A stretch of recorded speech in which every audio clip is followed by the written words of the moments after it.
고린도전서 10장 8절 말씀, 우리 한 목소리로 함께 읽겠습니다.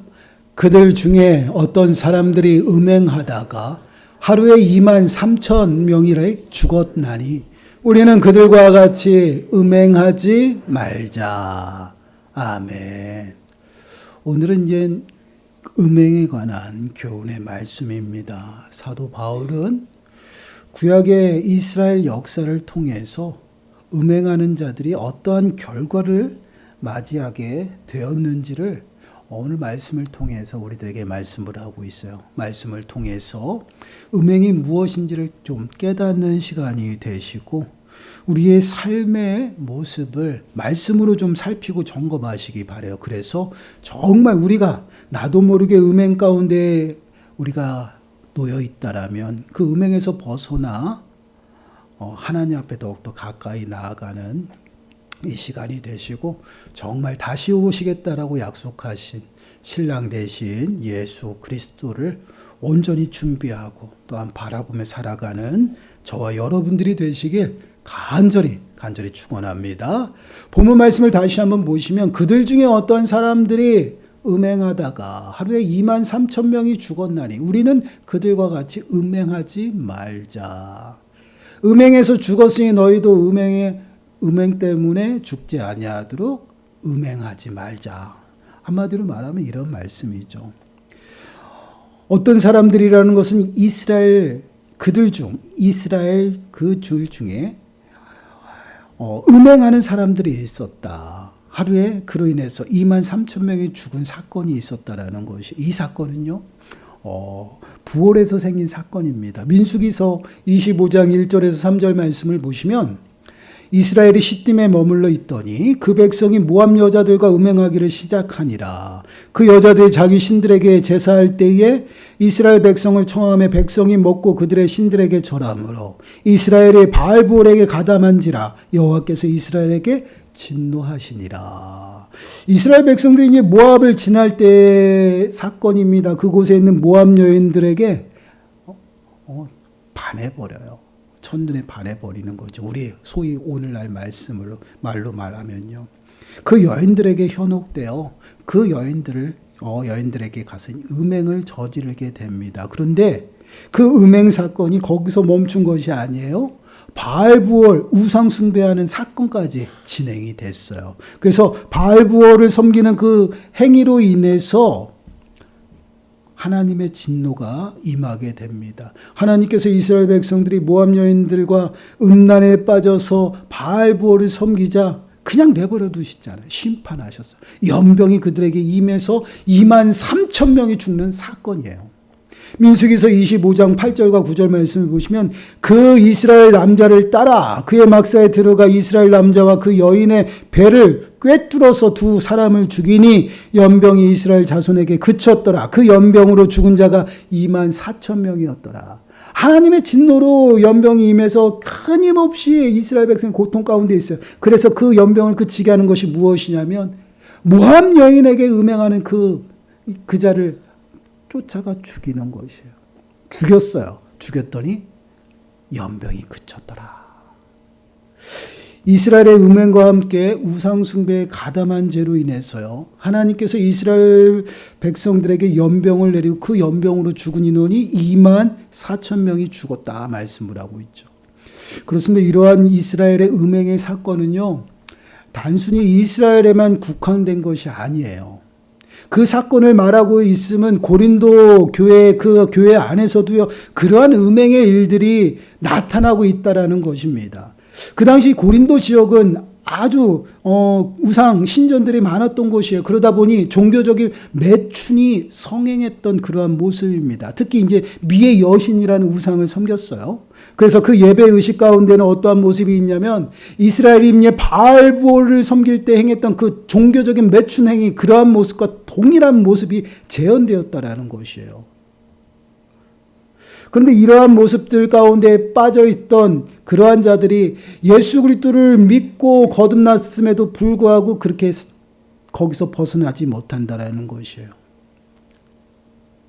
그 음란한 성의 간습에서 온전히 벗어나지 못하고 그 안에서 음행을 저지르고, 또한 고린도 교회의 음행의 문제가 뭐예요? 또 세상에서도 행하지 않는 근친상간을 행하고 있다라는, 아주 심각했던 것이 바로 고린도 교회 안의 음행의 모습이에요. 그러한 음행에 빠진 자들을 지금 사도 바울이 바알부호를 섬겨서 그 일로 인해서 24,000명이 죽었던 그 사건을 그들에게 말하며 교훈하고 있어요. 하나님께서 음행과 우상숭배에 빠진 자들이 어떻게 심판받는지를 보여주고 있다라는 것이에요. 그래서 그러한 자들과 하나님의 심판을 받지 아니하도록 어떻게 벗어나라고 하는 것이, 음행에서 벗어나라라고 말씀을 하고 있어요. 그렇습니다. 음행은요, 바로 하나님께서 미워하는 죄죠. 그럼 음행은 무엇일까? 음행이라는 이 단어를 원래 그 단어로 해석을 해서 보면요, 매음하다, 간음하다라는 의미의 단어입니다. 그리고 때로는 매춘 행위를 하다라는 의미로도 사용되어지는 단어예요. 그런데 더더욱 중요한 것은 이것이 우상숭배하다라는 의미로도 함께 쓰여지는 단어입니다. 역대상 5장 25절 말씀을 보시면 이렇게 말씀을 해요. 그들이 그들의 조상들의 하나님께 범죄하여 하나님이 그들 앞에서 멸하신 그 땅 백성의 신들을 간음하듯 섬긴지라. 여기서 간음하듯 섬겼다. 이 단어가 동일한 단어예요. 우상숭배하는 그러한 모습을 간음하다라는 의미로 사용해서 쓰고 있다라는 거죠. 그럼 간음이 무엇인가? 이것은 우리가 너무나도 잘 알고 있죠. 부부가 아닌 다른 이성 간의 관계를, 성적인 관계를 맺을 때 간음이다라고 이야기를 해요. 우리가 음행에 빠졌다라는 이 말은 성적인 문란함에 빠져 있는 모습을 이야기를 합니다. 이러한 육체적인 음행과 간음은 마땅히 하나님의 질서를 파괴하는 것이고, 하나님께서는 이것을 금하고 계시다라는 것이에요. 출애굽기 20장 14절 말씀을 보시면 6번째 계명에 간음하지 말라라고 말씀을 하고 있어요. 이것은 하나님의 질서를 파괴하는 행위입니다. 하나님께서 아름다운 성을 주신 것은 부부 안에서 이루어지도록 아름답게 준 것이에요. 그런데 그것이 죄로 오염되어서 육신의 쾌락으로 사용되어지고 있다는 것이에요. 그러므로 모든 하나님의 창조의 질서가 파괴되어지고, 그런 부작용으로 나타나는 것이 무엇이에요? 가정의 파괴예요. 이러한 모습들은 하나님이 명확하게 죄임을 이야기를 하고 있어요. 그런데 이러한 죄가 단순히 육신의 간음만 이야기하는 것이 아니라 영적인 간음도 동일하게 이야기를 하고 있다는 것이에요. 영적인 간음이 무엇이에요? 우상숭배예요. 우상숭배를 간음과 동일하게 말씀을 하고 있다는 것은, 이는 하나님과 우리와의 관계가 어떠한 관계인지를 명확하게 보여주는 말씀이에요. 구약에서는 하나님과 이스라엘 백성, 택함 받은 백성들을 어떻게 비유합니까? 신랑과 신부로 비유하죠. 호세아서에서 특히 그렇게 두드러지게 이야기를 하고 있어요. 호세아서 1장 2절 말씀을 보시면 여호와께서 처음 호세아에게 말씀하실 때 여호와께서 호세아에게 이르시되 너는 가서 음란한 여자를 맞이하여 음란한 자식들을 낳으라. 이 나라가 여호와를 떠나 크게 음란함이니라 하시니. 호세아서는 어떤 것을 비유로 하냐면 하나님과 이스라엘과의 관계를 호세아와 고멜의 결혼관계로 인해서 비유로 말씀을 하고 있어요. 이는 곧 하나님과 택함받은 백성은 신랑과 신부로 연합체라는 것이에요. 부모를 떠나 둘이 하나가 된 것이 바로 결혼이에요. 이 연합체가 된 그 부분을 이야기를 하고 있습니다. 근데 보세요. 여호와를 떠나, 이 나라가 누구예요? 이스라엘이에요. 이스라엘이 여호와를 떠나 크게 음란함이라. 그러한 모습으로 이 관계가 어떠한 관계인지를 그 우상숭배를 통해서 알려주고 있다는 것이에요. 이러한 모습은 구약 때만 그러는 것이 아니라 신약에 와서는 더더욱 두드러지게 나타납니다. 예수 그리스도와 우리와의 관계를 어떻게 비유해요? 신랑과 신부로 비유하죠. 그래서 우리의 신랑 되신 예수 그리스도, 우리는 거룩한 신부가 되어서 신랑 되신 예수 그리스도를 오시는 그날까지 준비하며 나오는 거죠. 그래서 주님이 오시는 그때를 어떻게 비유하시냐면 마태복음 25장 6절 말씀 보시면 밤중에 소리가 나되 보라 신랑이로다 맞으러 나오라 하매 주님이 다시 오시는 그때를 어디에 비유해요? 혼인잔치에 비유하는 것이에요. 혼인잔치에 신랑이 옵니다. 신부의 집으로 올 때 맞으러 나가는 그러한 모습으로 나타나고 있어요. 그렇습니다. 우리가 육신의 간음은 너무나도 잘 알아요. 그러나 영적인 간음을 잘 이해 못하고 또한 이것은 대수롭지 않게 생각합니다. 근데 우리가 늘 마음에 새겨야 될 것은요. 사람은요. 영과 육으로 되어 있어요. 근데 영과 육이 하나 되어 온전한 사람이 되는 것입니다. 그렇기 때문에 단순히 육신을 떠나 영에 속한 사람이 되었다고 해서 육신의 삶을 그냥 배제하는 것이 아니에요. 그래서 우리가 끊임없이 거듭나고 영에 속한 삶을 어떻게 표현합니다? 새로운 삶으로 변화되었다라는 표현을 써요.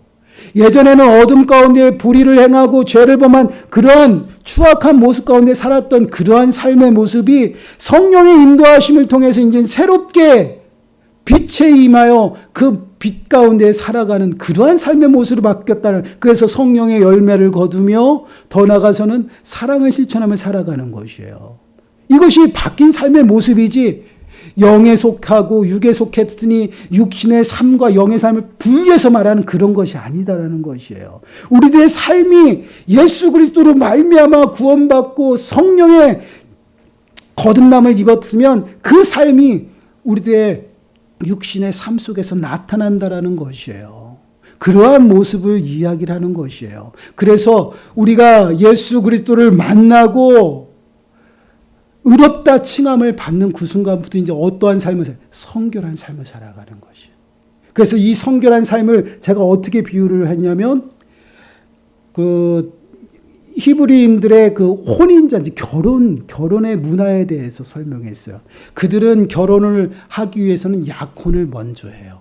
약혼을 하는데 그 약혼은 우리가 지금 하는 약혼과는 달라요. 약혼하는 순간 법적인 효력이 작용하는 것이에요. 법적으로 부부예요. 그러나 그들이 진정으로 합해지기 위해서 1년이라는 성결 의식을 행합니다. 그래서 각자의 집에서 결혼식을 준비하는 것이에요. 어떻게 거룩하게 성결함으로 따로따로 분리돼서 성결 의식을 갖춰요. 그리고 1년이 지나면 그 혼인잔치를 치르며 그 비로소 합해지는 것이에요. 이와 같이 예수 그리스도로 말미암아 구원받은 백성은 의롭다 칭함받고 그 순간부터 거룩해져 가는 것이에요.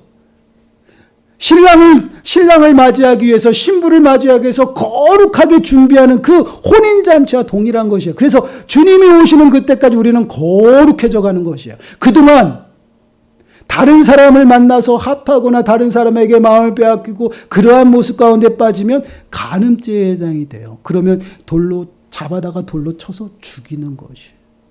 이것이 간음죄거든요. 근데 이러한 모습이 영적인 간음, 우상숭배와 동일하다라는 것이에요. 우상에 빠져서 하나님만 온전히 섬기고 하나님과 합하여 하나가 되었는데 이제는 그 거룩한 삶을 살아가고 오직 하나님만을 바라보고 기다려야 되는데 그러한 삶 가운데서 마음을 다른 곳에 빼앗긴 것이에요. 다른 것을 사랑하고 다른 것과 하나 되어 또 우상을 만들어서 그 우상과 하나 되어 섬기고 살아간다. 그러면 그것은 간음이 되는 거예요. 그러한 간음에 빠진 자는 어떻게 해야 된다고요? 잡아다가 돌로 쳐 죽이잖아요. 하나님은 용서하지 않아요. 간음에 빠진 자들은 동일하게 벌하신다라는 것이에요. 모압 여인에게 음행 가운데 빠져서 그 여인들에게 빠진 이스라엘 백성들이 그 모압 여인이 섬기는 그 우상 바알부올에 절하고 함께 춤추며 거기서 먹고 마셨을 때 하나님이 그들을 심판하여 연병을 내렸다는 것이에요. 그래서 24,000명이 죽는 사건이 나타나는 거예요. 이와 같이 하나님은 우상 숭배를 미워해요. 왜 그럴까요? 하나님은 질투하는 하나님이시고 우상숭배는 당신을 미워하는 죄라고 분명히 말씀했어요. 그에 합당하게 내 것을 거룩하게 지키기 위해서 어떻게 해요? 진노하신다라는 거예요. 그래서 심판하시는 것이에요. 그 진노의 불은요, 완전한 소멸의 불, 완전히 불살라 버려요. 그 불은 그 누구도 감당할 수 없다라는 것이. 이것이 바로 우상숭배예요. 그러면 우상숭배, 우리가 우상하고 절한다고 해서 우리가 우상과 하나가 되냐? 우상을 만든 자, 우상을 섬기는 자, 그들은요 우상과 같이 된다. 이거 뭐야? 하나가 된다. 여러분 시편 135편 15절에서 18절 말씀을 보시면 이렇게 말씀을 해요. 우리 한 목소리 읽어볼게요. 시작. 열국의 우상은 은금이요 사람의 손으로 만든 것이라. 입이 있어도 말하지 못하며 눈이 있어도 보지 못하며 귀가 있어도 듣지 못하며 그들의 입에는 아무 호흡도 없나니 그것을 만든 자와 그것을 의지하는 자가 다 그것과 같으리로다. 보세요. 우상을 만든 자. 그 우상이 어때요? 입이 있어도 말하지 못하고 눈이 있어도 보지 못해요. 귀가 있어도 듣지 못해요. 아무것도 할 수 없는 무능한 것이에요. 그냥 은이고 금이고 나무예요. 돌이에요. 근데 그것을 만들고 그것에 절한 자 어떻게 돼? 그와 같이 된다. 무능함이 되는 것이. 무능한 것이 뭐예요? 죄예요. 죄. 부패. 동일하게 하나가 되었다라는 것이에요. 합해졌다라는 것입니다. 이게 간음이에요. 단순히 육신의 정욕대로 따라가면서 성적인 문란에 빠진 그러한 모습이 음행이고 간음, 그것만으로 거기에 그치는 것이 아니다라는 그것은 늘 연관성이 있어요. 그로 말미암아 우린 영적인 간음까지 빠지게 된다는 것이에요. 하나님을 잊어버리고 세상 가운데 나가서 세상을 벗하며 세상을 사랑하고요. 사람을 사랑하고요. 은금을 쫓고요. 이러한 모든 것들을 쫓으면서 그것과 동일하게 무능해지는 것이에요. 결국 어떻게 죽어요. 하나님께서 우상을 섬긴 자를 어떻게 했어요? 죽였어요. 연병으로. 이스라엘 백성들을 완전히 불로 살라버렸어요. 하나님의 심판이에요. 여러분 가나안 족속들이 왜 가나안 땅에서 쫓겨남을 받느냐? 그들은 하나님을 섬기지 않냐고 우상 가운데 빠졌기 때문에 그들의 죄가 가득했다라는 것이에요. 그들은요 완전히 소멸되었어요. 이게 가나안 전쟁이에요. 그러면서 가나안 땅을 기업으로 받는 이스라엘 백성들에게 너희도 가나안 족속들처럼 그렇게 하면 너희도 그 땅에서 뱉음을 쫓겨남을 받는다라고 했어요. 심판이에요. 하나님은요 당신의 백성들을 사랑하시고 당신의 백성들을 지키시기 위해서 당신의 영광을 그 어떤 것들에도 빼앗기지 않는다라는 것이에요. 그게 질투의 하나님이에요. 하나님의 질투는 우리 사람이 하는 질투와 다르다라는 것이에요. 거룩한 분노로 인해서 내 것을 지키기 위해서 철저히 깨부신다는 것이에요. 그래서 우상숭배가 그렇게 무서운 것이에요. 근데 우상숭배가 뭐예요? 영적인 간음이에요. 단순히 만드는 것, 어떤 형상을 만드는 것만 우상숭배가 아니라는 것이에요. 다른 것을 사랑하고 마음을 빼앗겨요. 그것은 벌써 마음이 갈라져서 우상숭배에 빠진 것이에요. 철저히 제거하고 그것들을 회개하고 돌이켜야 된다는 거예요. 그러지 않으면 어떻게 돼요? 그들과 같이 된다. 23,000명이 죽었는데 그들과 같이 심판받지 않냐도 너네들 어떻게 해요? 음행하지 말라라고 말씀을 하고 벗어나야 된다. 여러분 요한계시록 2장 22절 말씀을 보시면 볼지어다 내가 그를 침상에 던질 터이요 또 그와 더불어 간음하는 자들도 만일 그의 행위를 회개하지 아니하면 큰 환난 가운데 던지고라고 말씀. 회개하지 아니하고 돌이키지 아니하면 반드시 하나님께서는 그대로 갚아주신다. 나를 미워했으니 하나님의 진노가 임하는 거죠. 그 진노가 어떻게 3, 4대까지 이르게 한다. 그러나 나를 사랑하는 자 1000대까지 이르 은혜를 베풀어 주시. 이것이 하나님의 사랑이에요. 그래서 하나님은 끊임없이 우리들에게 말씀을 합니다. 오직 여호와 하나님만을 섬기고 오직 여호와만이 하나님이다라는 것을 분명하게 말씀하시고 하나님 외에는 신이 없다라고 말씀을 하고 있어요. 모두가 무익한 것이에요. 아무것도 아닙니다. 아무것도 할 수가 없어요. 그러니 거기에서 벗어나라는 것이에요. 그리고 그 마음을 온전히 하나님 앞에 고정하라는 것이에요. 그러한 자는요 하나님께서 은혜를 베푸셔요. 그러나 간음하여 마음이 흩어지고 마음을 빼앗기고 다른 것들을 따라가고 다른 것들을 사랑하면요 결국은 하나님의 창조의 질서가 파괴되어지고요 그들은 하나님의 심판에 놓여요. 심판이 무엇입니까? 영원한 생명에 들어가지 못해요. 여러분 회개하지 아니하고 돌이키지 아니하면요 하나님의 심판으로 인해서 둘째 사망인 불못벌에 던져진다라는 것이에요. 여러분 요한계시록 21장 8절 말씀 보세요. 우리 한 목소리로 읽겠습니다. 시작. 그러나 두려워하는 자들과 믿지 아니하는 자들과 흉악한 자들과 살인자들과 음행하는 자들과 점술가들과 우상 숭배자들과 거짓말하는 모든 자들은 불과 유황으로 타는 못에 던져지리니 이것이 둘째 사망이니라. 왜 둘째 사망이라고 이야기를 할까요? 여러분 하나님의 심판은 벌써 한 번 끝났어요. 믿는 자와 믿지 않는 자들은요 그리스도의 심판대에 줄이 달라요. 양과 염소는요 줄이 달라 서 있어요. 벌써 그 줄에서부터 심판은 끝났어요. 그리고 예수 그리스도께서 오시는 이 인류의 마지막 때 주님의 심판, 아니 주님의 추수 때에는요 모든 사람이 다 부활해요. 믿는 사람 믿지 않는 사람 다 부활해요. 그리고 다시금 그들에게 영의 옷을 입고 그들이 철저히 던져지는 것이 어디야? 불에. 그래서 둘째 사망이다라는 것이에요. 얼마나 두렵습니까? 이러한 심판에 빠지지 아니하도록 하나님께서는요 철저히 회개하라는 것이에요. 회개하고 돌아오면요 하나님께서 어떻게 해요? 자비가 많으시고 긍휼이 많으시는 분은요 그거를 없이 하시고 생각도 안 하신다라는 거예요. 여러분 이사야서 44장 22절 말씀 보세요. 내가 네 허물을 빽빽한 구름같이 네 죄를 안개같이 없이 하였으니 너는 내게로 돌아오라. 내가 너를 구속하였음이니라. 아멘. 네 죄를 안개같이 없어지게 없이 하였다. 안개는 뭐예요? 내가 죄를 범하고 그렇게 살았지만 회개함으로 확 거쳤다라는, 사라졌다라는 거예요. 하나님의 용서하시면 그래요. 우리 사람은요, 실수하고 뭔가를 관계가 소원해지고 그래서 잘못을 하면요, 미안하다고 사과하죠. 근데 그것은 앙금이 생겨서 끝까지 기억하잖아요. 하나님은 그렇지 않더라. 다 잊어버리죠.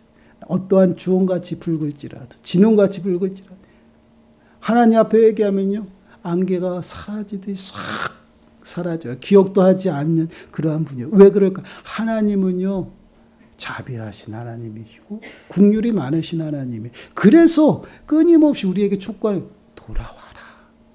내가 너에게 은혜를 베푸리라. 내가 긍휼을 베푸실 것이다. 자비를 베풀어 준다라는 거예요. 하나님께 돌아오면 용서하겠다.